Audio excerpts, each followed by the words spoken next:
Hi everyone. Welcome to this weekly Soulful Animal Communication Training with me.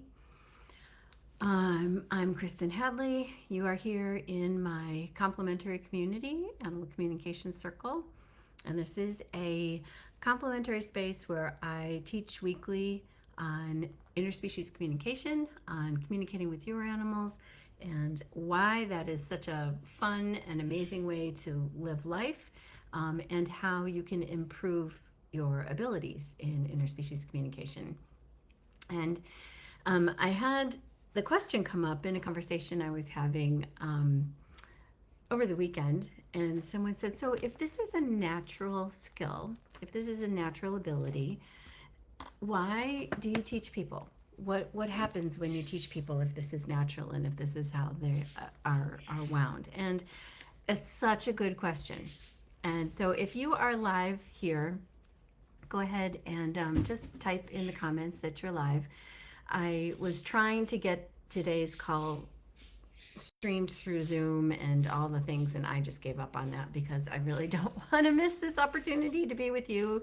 Tuesdays are my afternoon, and so we're just going to go here live. So if you're live on the call, just say hello, type in your name and where you are in the world. And you're welcome to ask any questions as well. But so this question, if this is a natural skill and a natural ability that we as living beings on the planet are born with, then why do we need training? Why does that help? And I'll start with explaining about the natural part and how this is every living being has the ability to communicate because we are connected through the life source. We are connected through source. We are connected through universal energy. We are connected through the God of your understanding, universe, God, source, whatever you want to call that. And that life force gives us all the ability to sense. We have the ability to sense and feel. And interspecies communication is exactly that, sensing and feeling, being able to sense and feel what is there. And as we are all sensing and feeling, we can sense and feel what another being is sensing and feeling. That's what interspecies communication is. And if we all are sensing and feeling, then as living beings, and when I say all, I mean human animals, um, insects are animals too, plants, grass, trees, flowers, mushrooms. We are all sensing and having responses to those senses. We are all feeling and having responses to those feelings. And in that, having responses to senses and feelings, there are experiences that are valuable to share and valuable to understand, right? And so if an animal is responding and sensing and feeling, if an animal is responding to things that they are sensing and feeling as their person who loves them dearly and cares about them, we want to know what those perspectives and experiences are so that we can help them to be more comfortable or grow with them to a next level of partnership, right? There comes the need for communication, right? And this is all a very natural process. And what happens when people are waking up to this is oftentimes you've always been awake to it, right? You've always been aware of it. You've always had a special sense with animals, a special consideration for plants and all living beings.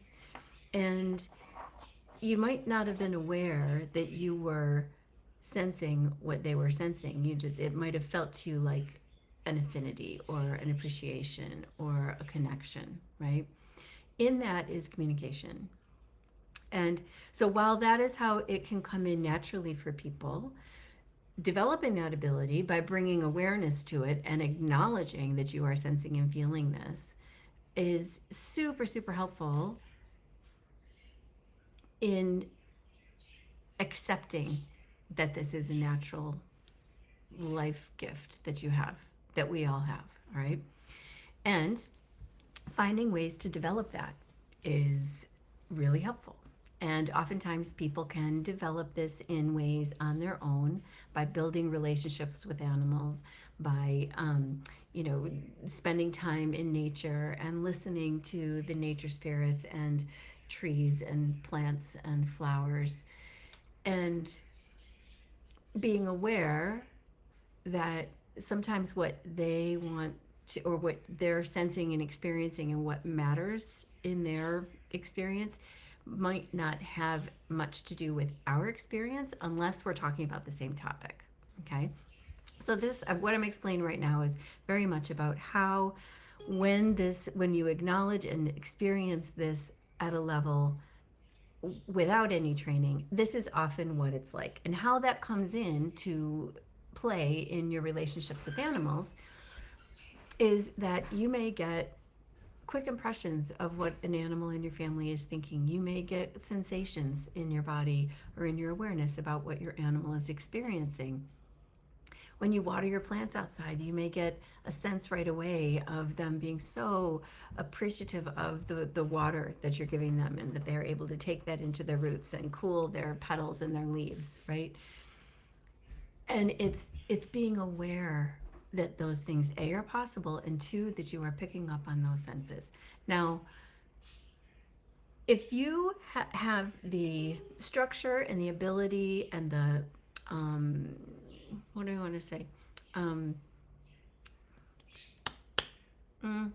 don't know, there's a structure and ability to develop that all on your own, then that is amazing.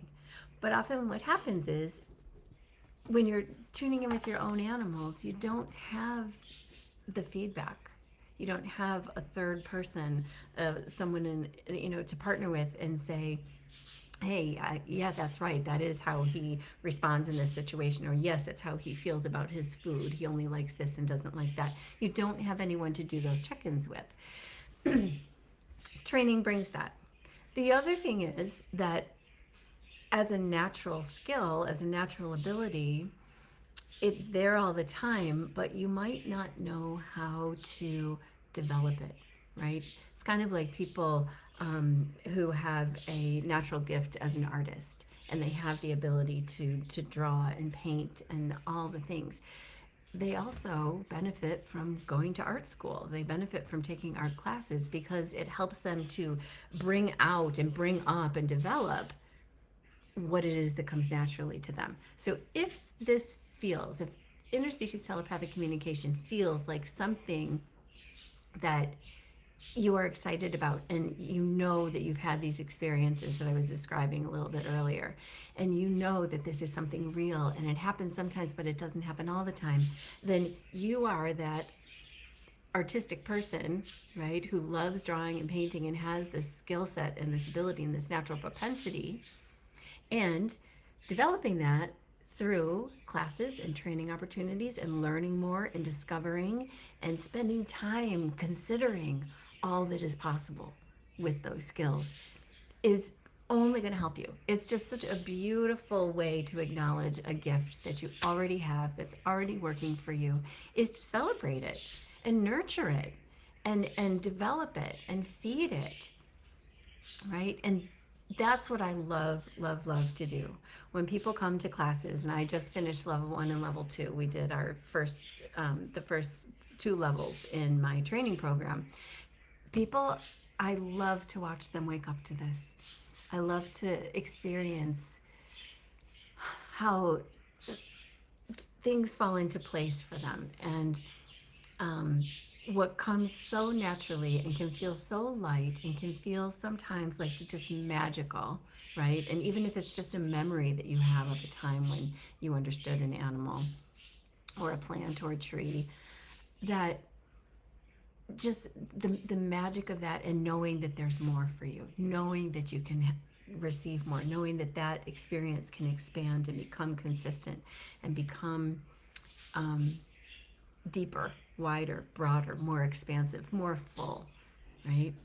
And I explained it yesterday. I was at Dragonfly Art and Soul here in Buffalo, and I was talking with a client there, and what I explained it like this: what learning tools and techniques and having training and building consistency and having structure in your practice and on your learning path, on your educational path in interspecies communication, it's kind of like having a six-dimensional paint by numbers, right?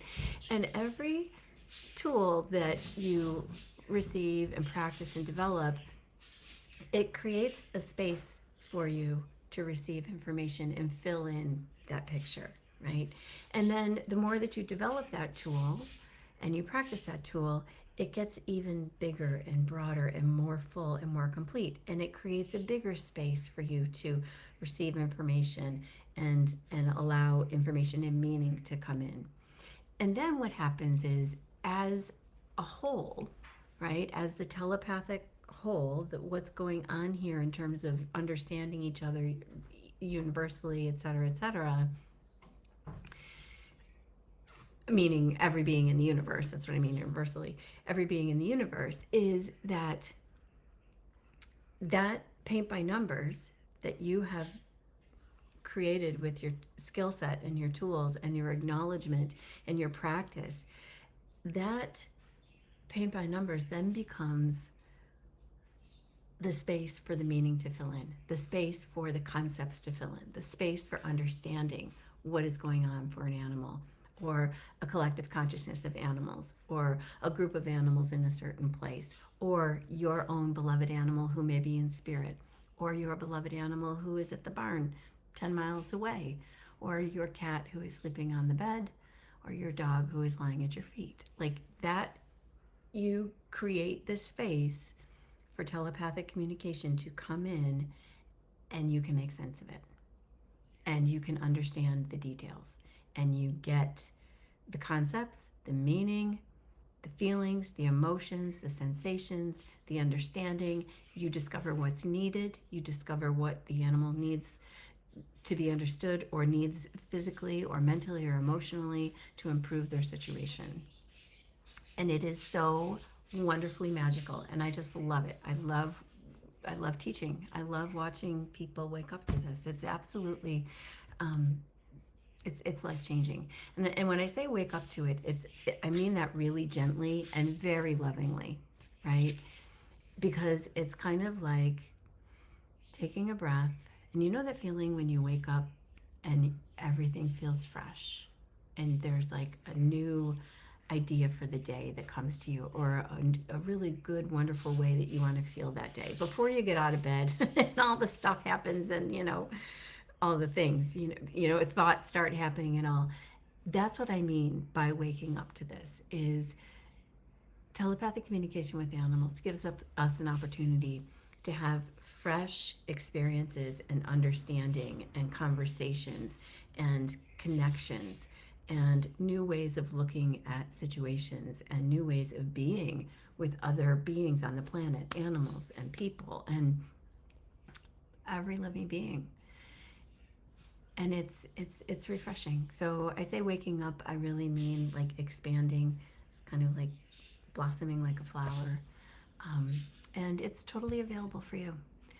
So when this comes naturally for you and you recognize like, hey, I've been really feeling this all my life, and it's been fleeting at times and more consistent in others, or hey, I really have always had this, I didn't know what to call it.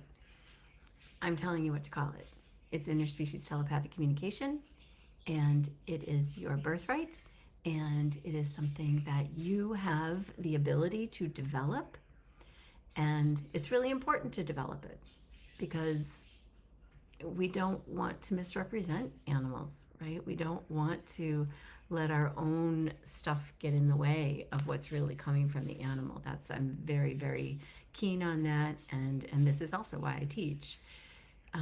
And so your ability to do this well and develop it is absolutely available to you. And I would love to hear in your comments, when you listen to this video, when you do this training, I'd like to hear a couple of things from you. One, what are you taking from this? what really lands for you, or what feels in alignment with you. Maybe something I've described about an experience or whatever. And number two, what feels exciting about developing your abilities in interspecies telepathic communication. And I'd love to hear that from you. And you can leave that in the comments, or you can DM me. And I always, always have ways to support you. I have resources for you. I have classes coming up. And I do this weekly training every week. So, yeah, reach out to me. I'm here to support you. Let me know what you're taking and what feels exciting as you are watching this. Maybe even how you want to apply this, how you want to utilize this in your life with the animals in your life. And I will love to hear from you. So with that, that concludes today's Soulful Animal Communication Training. And I can't wait to hear from you. So thank you. All my love.